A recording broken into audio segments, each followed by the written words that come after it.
എല്ലാവർക്കും നമസ്കാരം. ബാഗിലെസ് ഡേയ്സിൻ്റെ ഭാഗമായി നടത്താനിരുന്ന സ്റ്റഡി ടൂർ തിരുവനന്തപുരത്തേക്ക് ആണ് എന്നറിഞ്ഞപ്പോൾ എനിക്ക് വളരെയധികം സന്തോഷം തോന്നി. ടീച്ചേഴ്സ് ക്ലാസ്സിൽ ടൂറിൻ്റെ തീയതി 13-ാം തീയതിയാണ് എന്ന് ഒരാഴ്ച മുമ്പേ ഞങ്ങളോട് പറഞ്ഞിരുന്നു. ഞാനും എൻ്റെ കൂട്ടുകാരും ആ ദിവസത്തിനു വേണ്ടി കാത്തിരിക്കുകയായിരുന്നു. എല്ലാ ഒരുക്കങ്ങളും നേരത്തെ തന്നെ നടത്തി 13-ാം തീയതി ഏതാണ്ട് വെളുപ്പിന് 4 മണിക്ക് തന്നെ ഞങ്ങൾ ഉണർന്നു. ഉടൻ തന്നെ ഞങ്ങളെല്ലാവരും റെഡിയാവുകയും ചായയും ബിസ്ക്കറ്റും കഴിച്ച് 5:30 സ്കൂളിൻ്റെ മുൻവശത്ത് എത്തിച്ചേരുകയും ചെയ്തു. ഞങ്ങളോടൊപ്പം മാത്യു സാറും പ്രദീപ് സാറും ഷീന മാഡവും ദിവ്യ ടീച്ചറും പേരൻസ് റെപ്രസെൻറ്റേറ്റീവ്സും ഉണ്ടായിരുന്നു. ഞങ്ങൾ കൃത്യം 6 മണിയോടുകൂടി 8Aയും Bയും 2 ബസ്സുകളിലായി തിരുവനന്തപുരത്തേക്ക് യാത്ര ആരംഭിച്ചു. പ്രാർത്ഥനയ്ക്ക് ശേഷം ബസ്സിൽ സിനിമയിടുകയും ഞങ്ങൾ ആസ്വദിച്ച് മുന്നോട്ട് പോവുകയും ചെയ്തു. വെഞ്ഞർ മോഡിലെത്തിയപ്പോൾ ഇന്ത്യൻ കോഫി ഹൗസിൽ കയറി സ്വാദിഷ്ടമായ പ്രഭാത ഭക്ഷണം കഴിച്ചു. എല്ലാവരുടെയും മനസ്സും വയറും നിറഞ്ഞ് ഞങ്ങൾ വീണ്ടും യാത്രയ്ക്കായി ബസ്സിൽ കയറുകയും പിന്നീട് ശ്രീ പത്മനാഭസ്വാമി ക്ഷേത്രത്തിലേക്ക് യാത്ര തിരിക്കുകയും ചെയ്തു.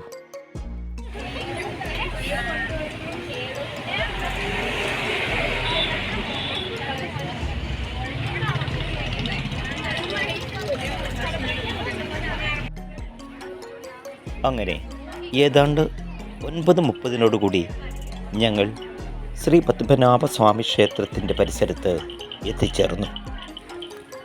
തിരുവനന്തപുരത്തെ വളരെ പ്രസിദ്ധമായ ക്ഷേത്രമാണ് പത്മനാഭസ്വാമി ക്ഷേത്രം.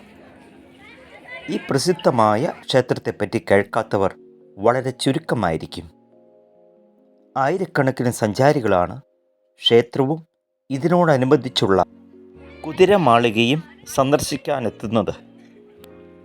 ഈ കുതിരമാളിക തിങ്കളാഴ്ച ഒഴികെയുള്ള ദിവസങ്ങളിൽ രാവിലെ 8:30 മുതൽ ഉച്ചയ്ക്ക് 1 മണി വരെയും വൈകുന്നേരം 3 മണി മുതൽ 5:30 വരെയുമാണ് സന്ദർശന സമയം. അതിനുശേഷം ഞങ്ങൾ കൊട്ടാരത്തിലേക്ക് കടന്നു.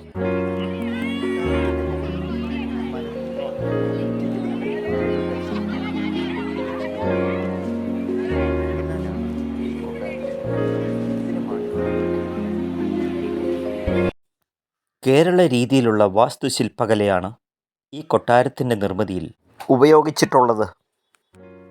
കേരളത്തിൽ സാധാരണയായി കാണുന്ന ചെരിഞ്ഞ മേൽക്കൂരയാണ് ഈ കൊട്ടാരത്തിൻ്റെ സവിശേഷത.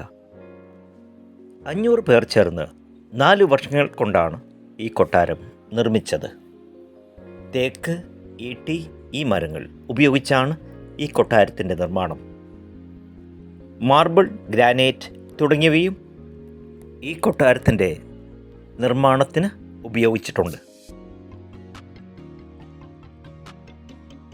ഈ കൊട്ടാരത്തിൻ്റെ മേൽക്കൂര മരം കൊണ്ടാണ് നിർമ്മിച്ചത്. ഈ കൊട്ടാരത്തിന് 80 മുറികൾ ഉണ്ടെങ്കിലും 16 മുറികളാണ് സന്ദർശകർക്ക് തുറന്നു കൊടുത്തിട്ടുള്ളത്. തിരുവനന്തപുരത്ത് ശ്രീ പത്മനാഭസ്വാമി ക്ഷേത്രത്തിനടുത്താണ് കേരളീയ വാസ്തുശില്പകലയ്ക്ക് നിദർശനമായ കുതിരമാളിക കൊട്ടാരം. 1840 മഹാരാജാവായിരുന്ന സ്വാതി തിരുനാൾ ബാലരാമവർമ്മയാണ് ഈ കൊട്ടാരം നിർമ്മിച്ചത്. കർണാടക സംഗീതത്തിന് സ്വന്തം കൃതികളിലൂടെ സമൃദ്ധമായ സംഭാവന നൽകിയ സ്വാതി തിരുനാൾ നിർമ്മിച്ച ഈ കൊട്ടാരത്തിനോട് ചേർന്ന് നവരാത്രി മണ്ഡപത്തിലാണ് എല്ലാ വർഷവും അദ്ദേഹത്തെ ഓർമ്മിച്ച് നവരാത്രി സംഗീതോത്സവം നടത്തുന്നത്.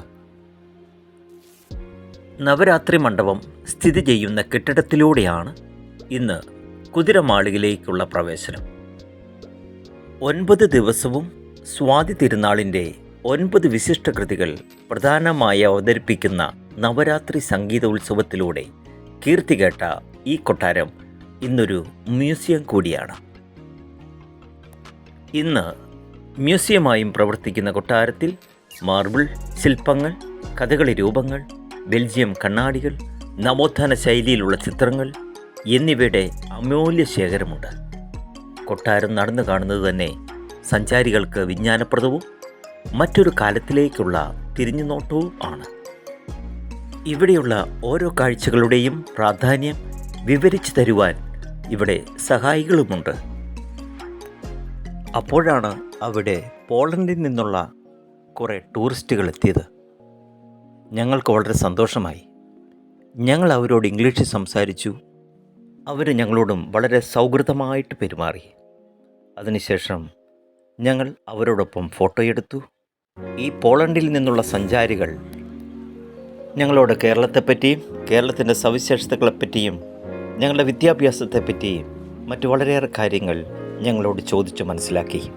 ഞങ്ങളും പോളണ്ടിലെ കാര്യങ്ങൾ സംസാരിക്കുകയും അവിടുത്തെ കുട്ടികളുടെ പഠന രീതികളും കാര്യങ്ങളും ഒക്കെ മനസ്സിലാക്കുകയും ചെയ്തു. ഞങ്ങളെല്ലാവരും ഒരുമിച്ച് ഫോട്ടോയ്ക്ക് പോസ്റ്റ് ചെയ്യുകയും വളരെ ആനന്ദകരമായിട്ട് കൊട്ടാരത്തിൻ്റെ അകവും പുറവും കാണുകയും വിശദമായി പഠിക്കുകയും ചെയ്തു. കൊട്ടാരത്തിലുണ്ടായിരുന്ന ഗൈഡുകൾ ഞങ്ങൾക്ക് പറഞ്ഞു തന്ന കാര്യങ്ങൾ ഞങ്ങളെല്ലാവരും കൃത്യമായി കുറിച്ചു വയ്ക്കുകയും അത് ഒരു പഠന റിപ്പോർട്ടാക്കുകയും ചെയ്തു.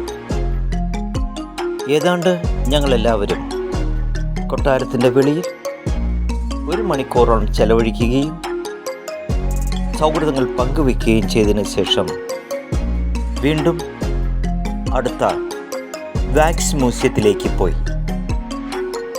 ഈ വാക്സ് മ്യൂസിയത്തിലെ കാര്യങ്ങൾ ഞാൻ അടുത്ത വീഡിയോയിൽ കാണിക്കുന്നതാണ്. എല്ലാവർക്കും നന്ദി, നമസ്കാരം.